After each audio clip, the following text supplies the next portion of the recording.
Espero que você esteja gostando dessa reconstrução do Box Adventure de uma forma mais madura, mais profissional, usando um padrão de projeto que é amplamente utilizado em desenvolvimento de games, que é a máquina de estados. Então, até o momento, nós vemos que o nosso personagem está andando, ele pode pular, ele faz o wall slide, e agora nos resta fazer o dashing e o wall jump. Mas veja que também ele não está fazendo o flip, então precisamos corrigir esses pontos. E se você está aqui pela primeira vez, espero que você goste dos vídeos que eu tenho produzido, deixe a sua curtida e acompanhe o canal. Se inscreva para me ajudar a promover ainda mais. Essa é a sua forma de contribuir com tudo que eu tenho feito. Esse canal ele tem apenas um mês de vida até aqui e já possui muito conteúdo. Então espero que você esteja curtindo as nossas produções. Pois bem, a primeira coisa que vamos fazer é corrigir o flip. Então vamos criar aqui já de imediato uma função que se chama flip. E se vocês lembrarem de como nós resolvemos, nós simplesmente verificamos se o input move.x vezes o transform.localscale.x é menor do que zero, se ele é negativo. Se caso ele for negativo, eu pego o meu local scale e atribuo a ele um novo vector 3, invertendo o local scale x. Então, menos transform localscale.x, transform.localscale.y e z. Beleza. Essa é a lógica do flip. Então agora no final do update nós podemos, ou antes do jump pressed, nós podemos chamar o flip. Torne essa função pública e aí lá no seu move state, nós, após realizarmos o move, nós podemos chamar o playerController.flip. Salva, testa, vamos ver. Opa, agora sim. Então, nosso personagem está olhando para o lado adequado. Já que o último vídeo nós fizemos o wall state, agora nós vamos fazer o wall jump. Então, vamos criar aqui um novo arquivo, player wall jump state. Dentro do wall jump public class player wall jump state, ele herda de iState, implementa a interface, o enter e o exit por hora não tem nada, e o nosso update nesse momento ainda não, já que faremos. Lá no nosso player controller nós precisamos colocar os parâmetros do wall jump. Se você não se recorda, assista o vídeo onde eu explico como implementar essa mecânica e vai ficar bem claro, mas vamos criar um header aqui chamado wall jump. E a primeira coisa é o vertical impulse.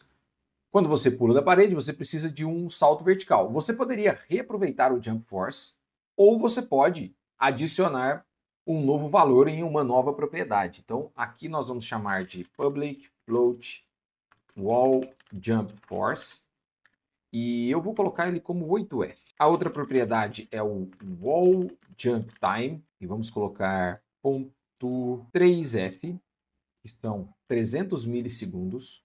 Uma variável privada elapsed jump time, ou seja, o tempo passado a partir do pulo, e uma outra que vai ser wall side. Ela é float porque nós coletamos essa informação a partir do transform. Então, para que a gente não tenha que fazer casting ou transformar um tipo no outro, eu utilizo float aqui. Apesar do nome não ficar tão sugestivo, wall side ser float, mas essa é a razão. Agora, nós temos dois movimentos pertinentes ao wall jump. Um é o movimento vertical, que acontece uma única vez, assim como o jump. Então, quando eu pressiono uma tecla, ele atribui um deslocamento vertical ao player e pronto. E tem o deslocamento horizontal, que ele vai afastando o player constantemente da parede e depois ele devolve o controle ao player. Então, nós precisamos criar dois métodos que vão fazer esse trabalho para nós. Primeiro é o public void wall vertical jump, ou se tiver um nome melhor, wall jump up, wall jump, enfim, algum nome aí que você achar interessante. Wall vertical jump. E esse vertical jump, ele simplesmente vai pegar o meu rigid body, linear velocity y e atribuir o meu wall jump force. Aqui também eu pego o lado da parede, o wall side, a partir do transform.localscale.x e logo em seguida, para que não pareça que eu esteja pulando de costas, eu faço o flip. Então nesse momento aqui eu já inverto e pulo. Mas essa função está movimentando apenas na vertical.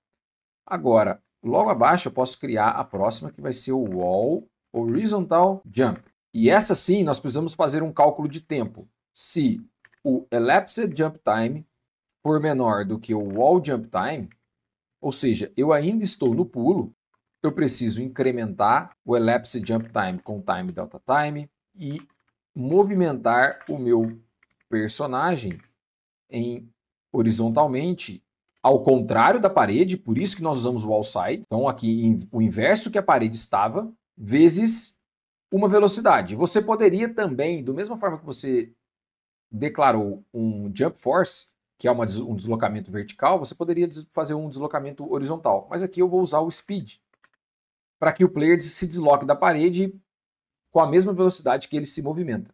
Encerrado esse tempo, você zera o elapsed jump time. Perfeito, agora vamos preparar o nosso estado. Então agora eu preciso adicionar as referências.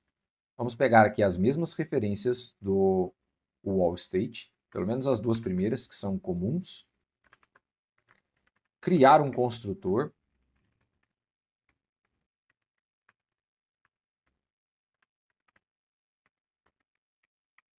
Se você observar a primeira versão do nosso FSM, esse wall jump não está muito legal. Por quê? Se eu saio para o idle, eu não consigo fazer o move.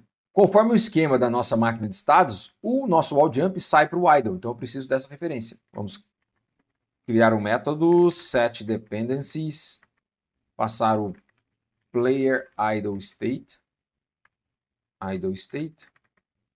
e aqui nós podemos chamar de player idle state, recebe idle state, e nós geramos o field aqui, podemos tirar o private, beleza? Agora é necessário entender o que o wall faz. Quando ele entra no estado, ele precisa executar o deslocamento vertical, porque ele é executado uma única vez. Então nós chamamos o playerController.wall vertical jump. Aí lá no update nós chamamos o playerController.wall horizontal jump. E aqui nós precisamos incrementar um pouco essa lógica. Aproveitei essa oportunidade para falarmos sobre isso. Veja que o wall horizontal jump ele funciona baseado no tempo. Então a todo momento ele cai no update e fica rodando aqui, passando pelo elapsed time, verificando o wall jump time e tudo mais. O que nós podemos fazer aqui é notificar o wall jump state que esse método acabou. Ele poderia ter um retorno booleano. Ou seja, enquanto ele está executando o pulo, ele pode retornar false. E no momento em que ele encerra esse pulo, ele retorna true. Ou neste caso, para utilizar essa lógica, você inclusive pode remover o else. Por quê? Quando ele executar aqui dentro do true, ele nunca cairá nessa outra parte do código, justamente porque estamos usando um early return. Mas quando ele finalizar o elapsed jump time, ele zera o tempo e retorna true. Ou seja, ele concluiu a execução.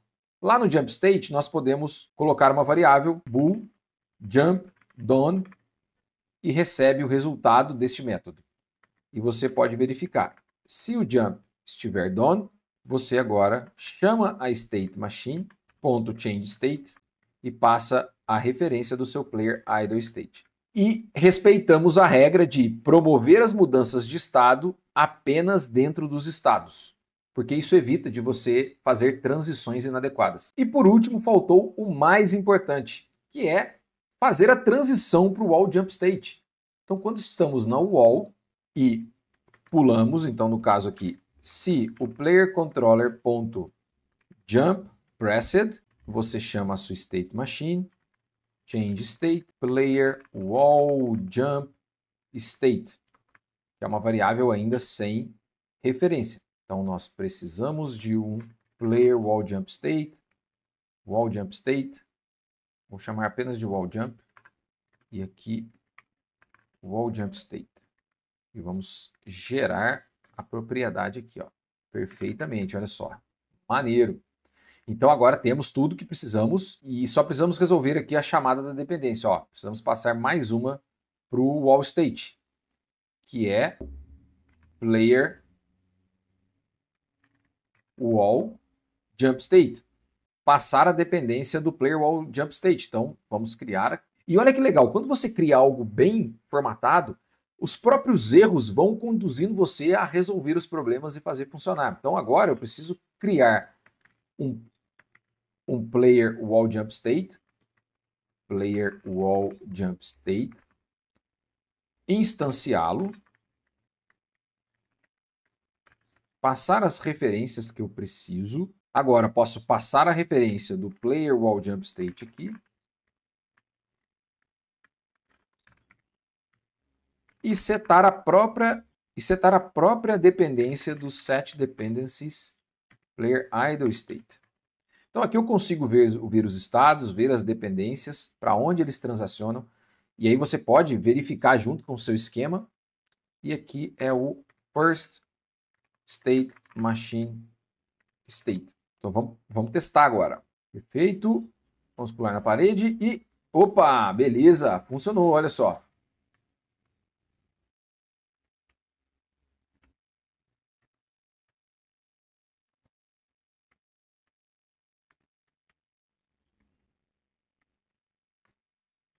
É bem perceptível que o tempo do player se afastando da parede e você não tem controle, olha só, ele se afasta e se você solta, ele continua o movimento. Se você volta aqui, se você continua segurando o botão contra a parede, ele retorna. Bem legal, cara.